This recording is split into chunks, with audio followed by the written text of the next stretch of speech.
Vehivavy ianao, vehivavy toay ianao, manana anjara voatendry lehibe ianao ao amin'Andriamanitra. Ny Eglise Emission dia faly manasa antsika vehivavy rehetra amin'ny fotoana lehibe natokana ho antsika vehivavy rehetra tsy hakanavaka. Izay tanterahana ny alakamisy 20 marsa amin'ny 2 ora sasany etsy amin'ny Eglise Emission Tanjombato. Lohahevitra amin'izany dia hoe vehivavy manana anjara voatendry. Iresantsika ny hoe fomba ahafahanao mahafantatra ireo anjara izay efa voatendry ho anao sy ny fomba andraisanao azy. Tongava ary ny alakamisy 20 marsa amin'ny 2 ora sasany etsy amin'ny Eglise Emission Tanjombato. Iarahanao amin'ny Révérend Phare Anjara. Tongava maro fa tsy mitory, tsisy profisahay. Pifaliana tanteraka no entiko miarabantsika mpijery-tsaina amin'ity an'ity ny tenako Révérend Phare Anjara no miaraka aminao anatin'izao fandaran'izao ary ety am-piandohana dia fifaliana ho anahako no manasa antsika rehetra anaraka ny fandarantsika indray hatramin'ny farany. Eto am-piandohana koa dia fifaliana koa no manonona ny fiadan'Andriamanitra ao tokantrantsika tsirairay avy izay mampandrosanay amin'ity an'ity. Amin'ity an'ity moa dia inoko fa ny fiarahantsika eto dridridrany isika izay mpanaraka indray ny tsy tapaka ny fandarantsika sy tsika izay voasamba manaraka ny fandarana dia azo tombontsoa manokana indray amin'ny fiarahantsika eto anio. Ety am-piandohana dia ampahafantatra anao moa araka ny mahazatra misy fotoana lehibe izay karakaray ny fiangonana izay anasaina manokana anao sady amporisihana anao manokana ho avy indray. Voalohany amin'izany dia ny fotoana ny 20 martsa ho avy izao izay fotoana andron'ny vehivavy izay fotoana izay moa dia alakamisy 20 marsa amin'ny 2 ora sasany. Izay anasako anao manokana satria vehivavy rehetrarehetra tsy hakanavaka dia asaina ianao ao anatin'io fotoana io izay fotoana izay antsoina hoe fotoanan'ny vehivavy ary lohahevitra dia mafonja hoe vehivavy manana anjara voatendry. Io fotoana io moa dia iarahanao amin'ny tenako izay iarahantsika etsy amin'ny fiangonana Saina Tanjombato. Etsy Saina Tanjombato atsika rehetra izay mbola tsy mahita ny fiangonana Saina Tanjombato dia tsotra kely mahita azy raha ohatra ny ianao raha andeha amin'ny lalana ohatra ny akany Andoranfotsy dia eo amin'ny tetezana izay eo tetezana Tanjombato mihitsy ianao izay eo ambony tetezana io ianao dia matazana plaque ngezabe anankiray izay misy soratra hoe Eglise évangélique Shine. Dia iny plaque mihitsy izay ngezabe izay rehefa hitanao dia to dia miakatra amin'iny lalana ohatra ny pavé iny ianao izay atoron'le plaque iny dia vao miakatra eo ianao dia misy fiviliana miakavanana izay dia manaraka an'iny ianao dia misy plaque ihany manondro anao eo lolo kely eo dia misy trano fotsy be izay misy sarinay mivady moa zany dia misy soratra hoe Eglise évangélique Shine Tongasoa dia ao no toerana misy fiangonantsika izany. Izay anasaiko anao satria fotoana lehibe io adridry antsika vehivavy izay resantsika hoe vehivavy manana anjara voatendry. Mamela iteny ianao manokana dridritra ianao raha vehivavy mameno na manaraka ny fandarana dia fantaro dia izao ianao tsy hoe koa hoe vehivavy fotsiny hoe ohatry ny hoe nivadiana na koa hoe vehivavy izay réussir fotsiny amin'ny resaka carrière professionnelle ohatra ny hoe mba lasa lavitra dia lasa femme d'affaires dia manambola dia mahay dia tafita tamin'ny fianarana dia manambady dia miteraka teneko teo dia ampy izay. Izany rehetrarehetra izany dia tena hoe tsara ary tsisy mandiso azy fa nefa kosa nefa mila azonao fa ianao raha vehivavy tsy hoe koa hoe vehivavy ianao dia mijanona fotsiny amin'ilay teneko anao teo fa manana anjara voatendry goavana ianao amin'Andriamanitra. Ao anatin'ny baiboly ao izy dia hoy ny baiboly rehefa ndresaka izy any Jesosy rehefa mijery mamela mba hamakely izay soratra masina izay miaraka aminao dia Luka 2:7-30 ozy izy hoe vakitsika kely amin'ny anaran'i Jesosy ary Simona nitsodrano azy ireo ka nanao tamary reny zaza hoe indro ity zazy ity no voatendry. Ity zazy ity no voatendry ho fandavona sy ho fananganana ny maro ao amin'ny Israely ary famantarana ho lavina. Androany ty sitona falinanao indrindra ny vehivavy ianao androany tadio fa tsy kisendrasendra na tongavanao ty ambony tany fa ny zavatra efa voatendry boky Salamian David manoratra salafa sy amin'ny 30 ozy izy hoe boky na noratanao ary atramina anatin'ny boky io dia misy ny antsoina hoe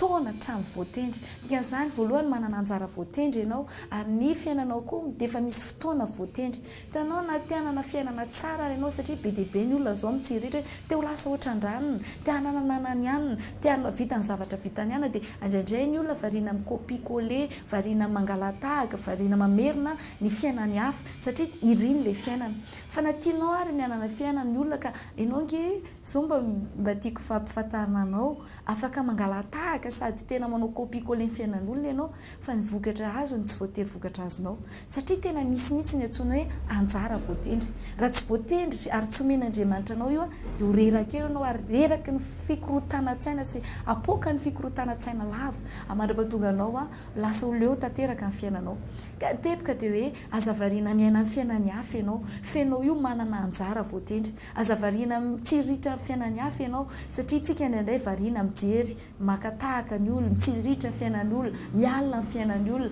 ary mara-pahatonga antsika sahirana miaina ny fiainantsika fiainao io manana anjara voatendry ao amin'Andriamanitra ozy izy hoe tia zazy ity dia voatendry zany hoe efa nisy lahatra sy tendry omen'Andriamanitra hoe tia olo tia na tia zazy tia na tia vehivavy tia ohatr'izao ny anjarany hitanao resaka ohatrany hoe raha mijery kely ianao ohatra hoe tantara zany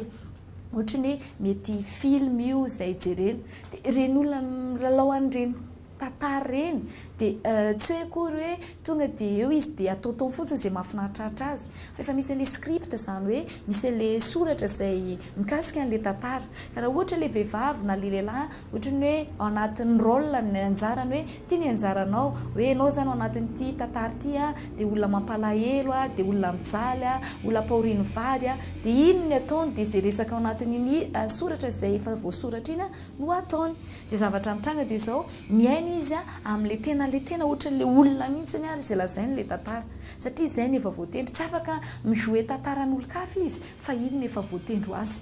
nitebiko anatin'ilay izy hoy hoe tsy afaka milalao ny fiainan'olona na tantara ny fiainan'olona ianao nefa miaina ny fiainanao ary betsaka nefa ny olona tahaka izany izay mahatonga anazy tsy mety manana fitsaharana tsy mety manana fiadanam-po amin'ny fiainana satria misisika mandeha amin'izay tsy naniran'Andriamanitra mandeha sy miaina amin'ny zavatra tsy voatendrin'Andriamanitra amin'ny fiainana ary tiako mba ilaza aminao ny fanalahidy ngeza be atonga no hanana fiainana tsara sady mahafinaritra dia amin'ny fotoana ianao mipetraka amin'ny toerana izay anjara voatendrin'Andriamanitra anao misy karazan'olona ohatra mitsoriko aminao ohatra hoe anatin'ny baiboly zao anatin'ny baiboly mahitintsika Paoly izay apôstôly Petera apôstôly ry Jona apôstôly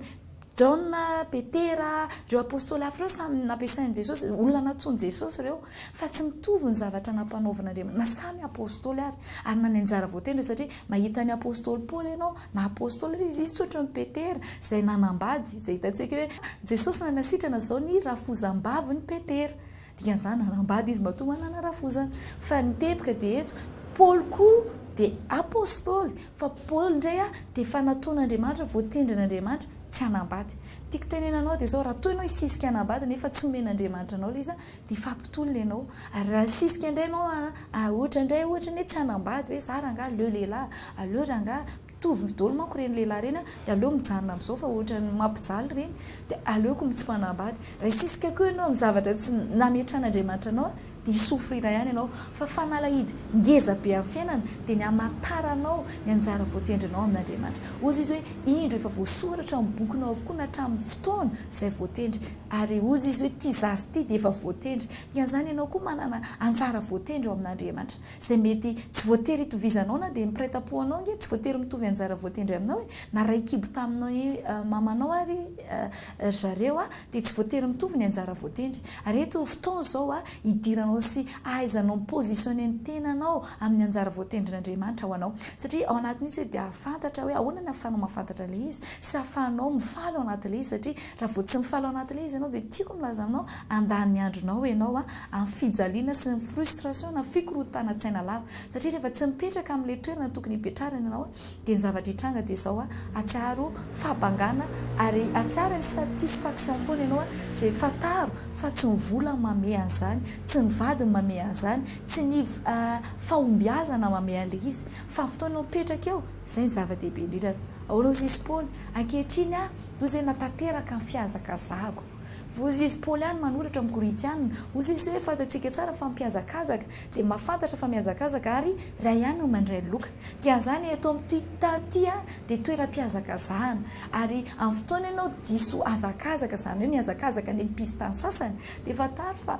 tsy azo le loka tokony indrasana ianao ary tsy afaka hiteny ohatry ny paoly ianao rehefa vitany ety amin'ny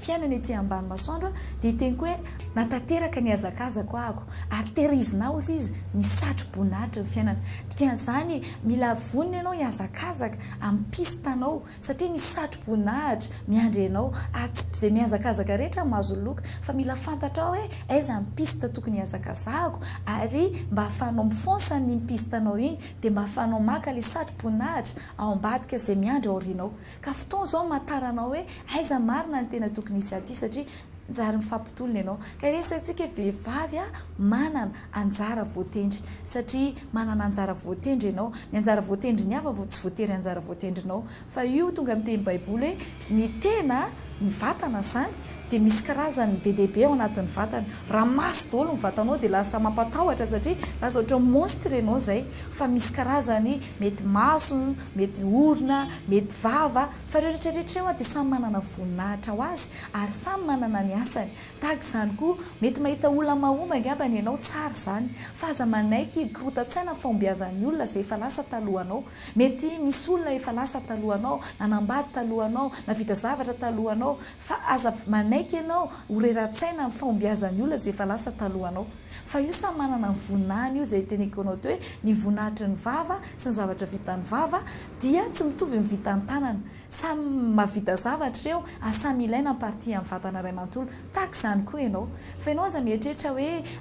kazahako mety vehivavy tsotsotra eny ihany mety amiko kelikely eny ihany ohatrany tsy dia tena liana amin'izany ianao fa io dia araka ny teniko teo ny olona rehetrarehetra dia manana samy anjara voatendriny ary ny fahombiazana nge amin'ny fiainana dia tsy hoe kory hoe mavita ohatry ny vitan'ny olona ianao ny tena fahombiazana amin'ny fiainana ianao angamba ny fampianaran'ny bishop Patrick izay efa inao tamin'ny fahita lavitra fa ny fahombiazana amin'ny fiainana dia vitanao izay asain'Andriamanitra ataonao ka aza mitomany foana hoe anao izay zavatra tsy nampanaovan'Andriamanitra anao fa mety izy hipetraka amin'ny anjara voatendry anao hitanao zao resaka ohatrany hoe Mosesy zao nanana anjara voatendry ngeza izy tamin'Andriamanitra ary nampiasain'Andriamanitra izy nasain'Andriamanitra izy nitondra zanak'Israely voalohany no namoaka ny zanak'Israely tao amin'ny tany Egipta ary nitondra ny zanak'Israely hoe ho any tany Egipta avy any amin'ny tany Egipta azafady ho any amin'ny tany Kanana marina tokoa fa nitondra ny zanak'Israely izy fa rehefa tapitra indray ny andro Mosesy dia naniraka ny Josoa izy namoaka ny zanak'Israely Egipta Mosesy fa nitondra ny zanak'Israely hiditry ny tany Kanana dia Josoa samy nanana iraka ireo samy nanana anjara voatendry ireo ary samy nampiasain'Andriamanitra amin'ny fomba mahery vaika sady miavaka raha hijerentsika mety hiteny ianao hoe ainy ianao miteny Mosesy niteny Josoa fa miresakantsika vehivavy be dehibe nge ireo olona ny vehivavy manana anjara voatendry nampiasain'Andriamanitra atao anatin'ny baiboly satria manko andrendrentsika mieritreritra ny vehivavy dia tokony mijana any an-dakozia ihany mijana any an-trano fitezana zaza fa be dehibe mahita ianao ry mpaminany lehibe isan'izany ry Debora isan'izany tena hoe nanozogozona tamin'ny fotoanandro ry Estera vehivavy tsotsotra izy tamin'ny voalohany fa nampiasain'Andriamanitra isan'izany Rota vehivavy izay ohatrany hoe Moabita tsy zanaky ny teny fikasana fa nampiasain'Andriamanitra ary fantatrao rehefa mamaky ny boky Matoko voalohany ianao dia hitanao fa nanana anjara voatendry Rota izay tena hitanao hoe nifanaraka tsy hoe mifanaraka fa nikoriana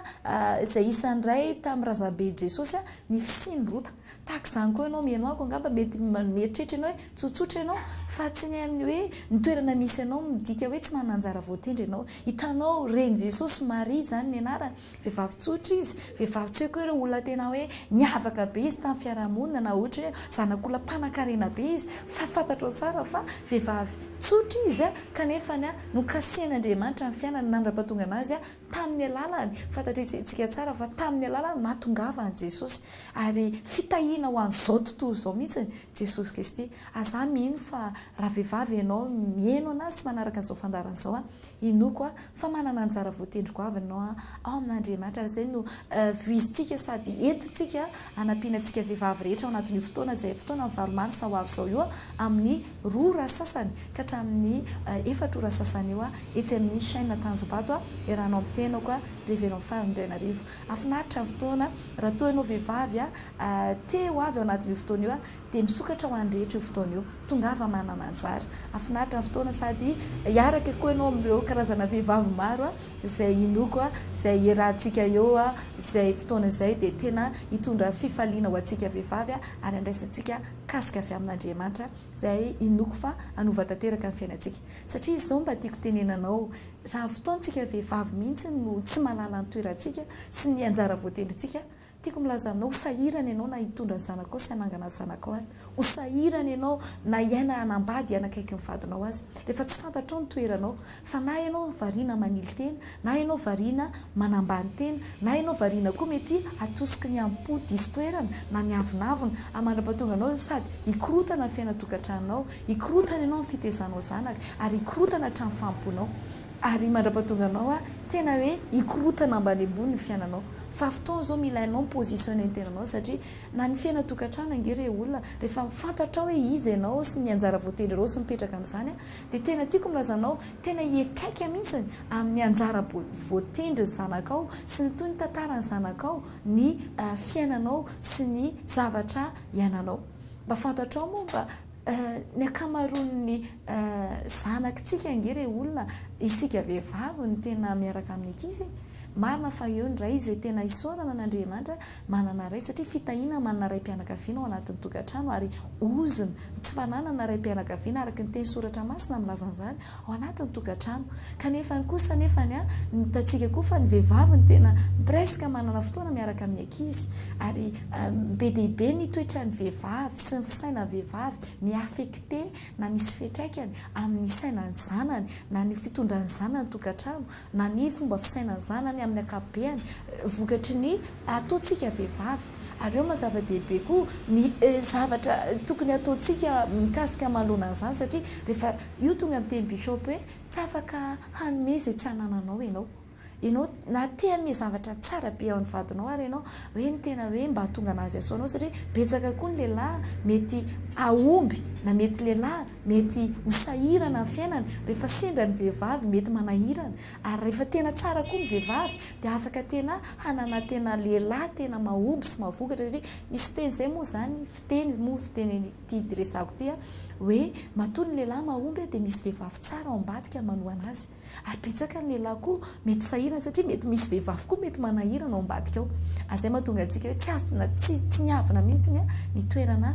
izay toerantsika vehivavy izay misy fiatraikany amin'ny fiainatokantrano misy fiatraikany mission ny vadintsika na ny zanakitsika ary mety misy fiatraikany mihitsy tsy voatery koa amin'ny tokantrano fa ny firenena ray manontolo mihitsy izany hitantsika moa amin'ny sehatra maro zao betsaka ny vehivavy izay tena isaoran'Andriamanitra ampiasain'Andriamanitra manana toerana amin'ny fiarahamonina manana toerana tsy amin'ny tokantrano fotsiny fa ny fiarahamonina sy ny toerana maro izay tena hita mahasoa dia mahasoa izany ka averiko aminao fanasana ny valomarisa ho avy zao amin'ny 2 ora sasany ka hatramin'ny 4 ora sasany eo resantsika vehivavy manana anjara voatendry eto dia anondray ny fandarantsika fa somary vadika kely indray tsika resaka fa resakintsika ny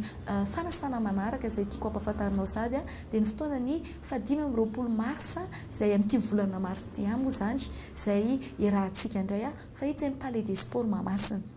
ny fotoana io moa zany dia fotoana lehibe izay miavaka mazava ho azy iarahanao amin'ny Eglise évangélique Chaine izany izay noko betsaka moa zahay no niaraka tamintsika mantsika rehetra nanaritrika an'ilay fotoana tany amin'ny palais des sports eny dia tena hoe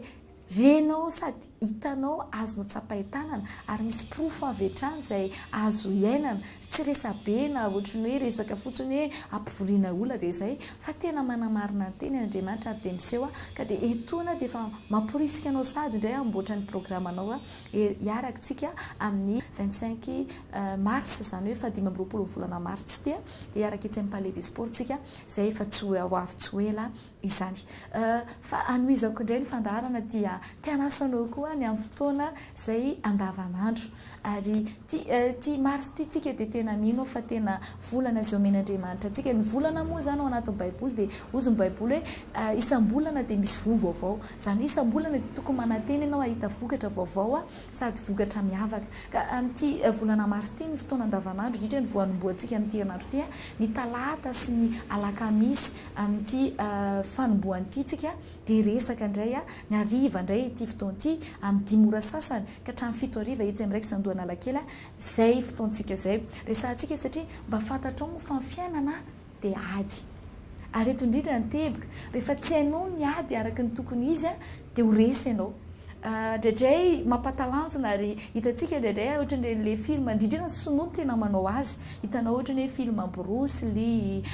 Jet Li, reo Lili rehetrarehetra reo sy kely maso reo rehefa miady zareo hitanao any anatin'ny film dredrey miady versaire na fahavalony dredrey ngeza be sonoa moa le kelikely reny fohifohy daholo fa na kely ary izy na vatany fohy na kely izy dredrey izy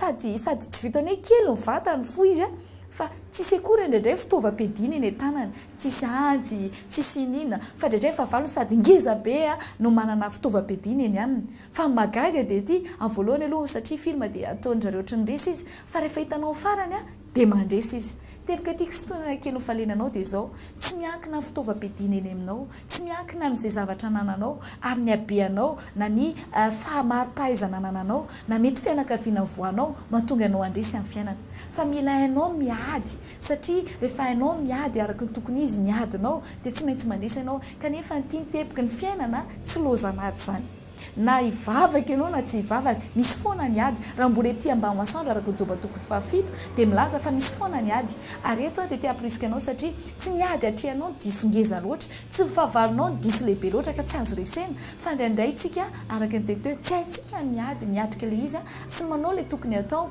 mba hahafahantsika mandrisa anatiny adsika ary eto nytiako aprisianao satria ninina ady karazana ady zay atrehanao na miresaka mety fiainam-pitiavana io na miresaka rabolo io na miresaka ara-pahasalamana io na inona dia anoranao sy ampianatra anao zay amin'ny ten'Andriamanitra isakariva ny talata ariva manomboka amin'ny talata zao amin'ny 10 ora sasany sy ny alakamisy amin'ny 10 ora sasany anampy anao amin'ny alalan'ny ten'Andriamanitra ny tokony atao fa tsy mampaninana ataoko zay tangorona amin'ny fahavalo ianao be fanamby ianao be adidy ianao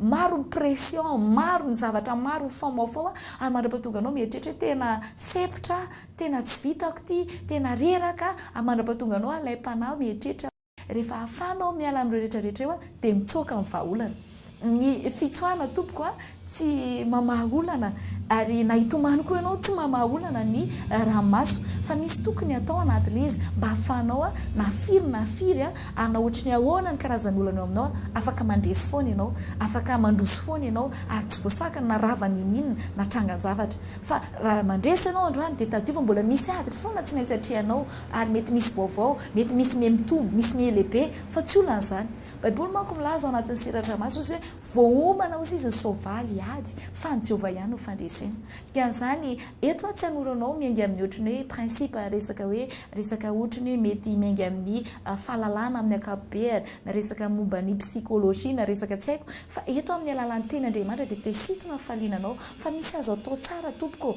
ahafahanao mandresy an'io ady io mety efa niatrika an'io ady io ianao mety 20 taona lasa angamba mbola io foana le ady fa amin'ity an'io ity za tia apirisika anao isaky ny ariva ary manomboka amin'ny ariva zao talata amin'ny 10 ora sasany ahoana ny fomba atao ahafahanao miatrika ny ady ahafahanao mahita fandresena azoko antoka fa ty volany ity dia ho vola ny fandresena ho anao zay ahafahanao miselebre amin'izay ny fandresena ho anao ka hitsahatra amin'izay ny ranomaso hitsahatra ity mitsoaka lava ity hitsahatra ity mangorena manola ny ady ity ary mandra-pahatonga anao mitady olona foana alatsiny na hitady olona foana hiatrika ny adinao na andresy ny adinao marina fa misy olona angamba ny andraindray ampiasain'Andriamanitra miatrika ny adinao fa misy taona indraindray tena ianao mihitsy ny avelan'Andriamanitra hiatrika ny izy ary eo ndesantsika ahoana ny ahafahana miatrika ny ady ny attitude anao sy ny tokony atao ahafahanao mandresy manoloana ny adinao ka tongava etsy amin'iraiky sandohana alakely amin'ny 10 ora sasany talata zao ary ny alakamisy koa misy tombavaka mbola iresantsika eto izantsika ao anatin'izay fa mino fa tsy maintsy mandresy ianao na ahoana na firy fa ozy izy David zay marana ko azy izy hoe tangorona tampoko sisy ny fahavalo iny tangorona tampoko tahaka ny reny tate sy tahaka ny afitsiny fa amin'ny anaran-jova ny andrikianako azy dikan'izany mamela iteny ianao tsy olana zay ady atrehanao fa afaka mandresy tsara ianao ao amin'Andriamanitra. Eny ary ny fandarantsika moa efa tapitra sady ka ety ampamarana dia tena mafy ny fanasananao ny fotoam-bavaka izay miavaka amin'ity volana mars ity voalohany indrindra ny fotoana vehivavy amin'ny valo marsa izay raha tsika vehivavy manana anjara voatendry izany misy koa moa ny fotoana ny valo marsa io amin'ny fiangonana chaîne izay etsy ampasapito izay resantsika indray vehivavy izay fotoana vehivavy izay hoe Andriamanitra atsiaro anao manokana etsy ampasapito ny fiangonana chaîne ampasapito amin'ny 12 ora ka hatramin'ny 2 ora ary etsy amin'ny chaîne no sy zato koa dia misy fotoana resaka vehivavy ihany resantsika hoe izay rehetra nandray azy dia meny ery ho tonga vehivavy mahery ary anasananao koa amin'ny 12 sasany ka hatramin'ny 2 ary etsy amin'ny chaîne soavina koa dia misy fotoana vehivavy izay resantsika vehivavy izay idéal izay inotsika fa tsika vehivavy rehetrarehetra indray dia asoatsika ary etsy amin'ny chaîne Tanjobato ny teniko anao teo koa dia misy amin'ny ora sasany izany etsy amin'ny chaîne Tanjobato koa dia misy fotoana andavanandro ny talata atoandro amin'ny 12 ora sasany dia ny alarobia atoandro amin'ny 12 ora sasany ary ny alakamisy amin'ny 12 ora sasany izay amin'ny 12 sasany ka hatramin'ny 2 zay izay resantsika koa amin'izay resaka afanao mandresy amin'ny ady zay izay inoko fa tena manomboka eto ianao tsy tsoka manoloana ny adinao atsisy fahavalo anitsaka tampidoanao zany na anao tsintsinanao zany fa afaka andresy foana ianao na ahoana na ahoana ary farany ny fotoana ny palais des sports amin'ny 25 mars ho avy zao izay anasako anao sy manana ny programme anao ty volana mars ty moa zany dia feno programme izay noko fa tena hoe andraisanao zavatsoa avy amin'Andriamanitra izany aza donona fa ny fotoanantsika rehefa lahady dia mbola mitohy foana koa etsy amin'ny raiky sasiritsy andohana lakely misy fotoana eny manomboka amin'ny 9 maraina isaky ny adiny iray sasany amin'ny 9 maraina 7 sasany amin'ny 7 amin'ny 10 ora sasany ary ny ariva miracle spécial amin'ny 2 ora sasany tato antsika moa zao dia tena indrindra ny tao anaty fotoana miracle spécial dia tena ny zavatra tena hoe miavaka manokana ary anasako anao manokana tongava manana anjara fa tsy afaka ny tsiova zany ho fiainanao ny fiangonana chaîne koa etsy Tanjobato dia mana fotoantsika ny alahady manomboka amin'ny 1 ora sasany amin'ny 7 ora sasany sy 10 sasany ary ny ariva amin'ny 2 ora sasany fotoana miracle spécial tongava manana anjara sokatra ho andrehetra fotoanantsika ary anisan'ray loha hevitra voizinay eto dia hoe tsy mitory tsisy proof zay ary eto tia ny tonanao sy sitonanao amin'izany zavatra satria ny fotoana tahaka izao sy ny vanim-potoana tahaka izao dia fotoana ilana an'Andriamanitra ary efa fotoana tena mamesehatra an'Andriamanitra ianao dia ho hitanao tokoa ny vonany dia hiavaka ianao hitanao mihitsy izany hoe manompo an'Andriamanitra sy ny hoe fihavany tsy manompo an'Andriamanitra ka tongava mananjara misy moa mety fantaninana mety zavatra maro izay tiana antaninana zavatra tianao entina bavaka dia aza mihafahafa miantso anay amin'ny laratarby na koa amin'ny adresy efa hitanao amin'ny farita lavitra ao io izany zay angamba no fandarantsika tamin'ity an'ity metraka velomanao finaritra ny tenako Révérend Farandrianarivo